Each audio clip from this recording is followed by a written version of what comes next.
We know that your brain receives information about your body from the environment, from your sensory organs, such as your eyes, ears, and nose. But did you know that the muscles in your body are also sensory organs? As your body moves, muscles stretch, and this information is sent to your brain so it knows what your body is doing. When you think of muscles, you probably think of your biceps and triceps. You won't necessarily think of the small muscles close to your spine and skull. These small muscles do in fact play a very important role. They tell your brain what your spine is doing, which represents what the core of your body is doing. But if your spinal segments begin to move in a dysfunctional way, for example due to injury or bad posture, that communication between your spinal muscles and your brain becomes distorted, which means you have a communication breakdown between your brain and your body. If your spinal segments aren't moving correctly, it may cause background noise for your brain. Or your brain might not get adequate information about what is happening in your body and will therefore have to fill in the blanks. Let's explore an analogy. Imagine for a moment that you have lived in a house all your life, and in this house there is a long corridor with no windows.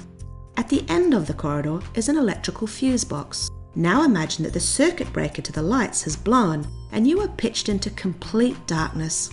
Would you be completely helpless? Or could you walk down that corridor and turn the circuit breaker back on? Of course you could. You've lived there all your life. You would know roughly how long the corridor was and how wide it was.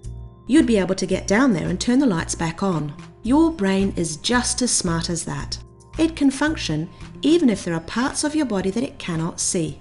It will be able to function and control those parts of your body because of past experiences.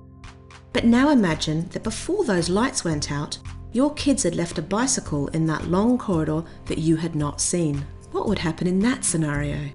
You would likely fall and hurt yourself.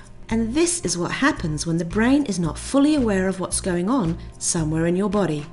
You could end up having an accident or hurt yourself. This is where your chiropractor comes in. A chiropractor will gently adjust any dysfunctional spinal segments, or what they call vertebral subluxations, to restore healthy movement. This can improve the communication between your brain, your body, and the environment. It's a lot like rebooting a computer.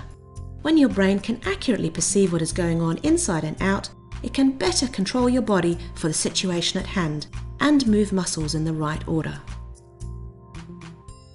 This means your body moves accurately, you have fewer accidents, and you can function and perform at your best.